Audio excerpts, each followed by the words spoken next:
लाहौर में दरियाए रावी की सूरत हाल तशवीशनाक है, जहां 1,10,000 क्यूसेक का सैलाबी रेला दाखिल हो चुका है।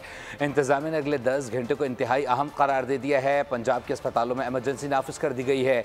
मजीद तफला जानते नुमाइंदा बोल न्यूज़ खुरम मलिक से। खुरम बताइएगा।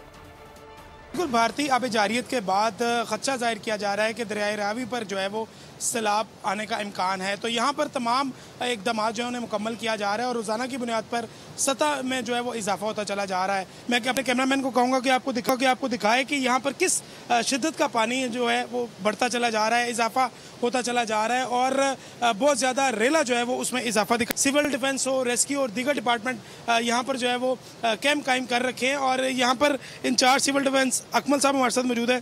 देखिए जी, यहाँ पे शदरे के मुकाम से 1,10,000 का रेला जो यहाँ से गुजर रहा है। अगर हम जसड़ के मुकाम की बात करें तो जसड़ के मुकाम पर 2,30,000 पानी वहाँ पे है। अगर शकरगढ़ की हम बात करें तो शकरगढ़ में जो 3 लाख पानी शकरगढ़ में चल रहा है। तो मैं यही कहूँगा कि यहाँ पे महकमा सिविल डिफेंस ने मसलन पूरी तैयारियाँ कर रखी हैं। खदशा जाहिर किया जा रहा है कि सैलाब किसी भी वक्त जो है वो आ सकता है, क्योंकि एक बताया जा रहा है कि 50,000 क्यूसेक पानी जो है वो अभी इसमें शामिल होगा। अभी तक की जो इतलात है, अभी तक के जो बताया जा रहा है 1,10,000 बहुत शुक्रिया आपका। सब्सक्राइब करें और बेल दबाएं ताकि कोई खबर रह न जाए।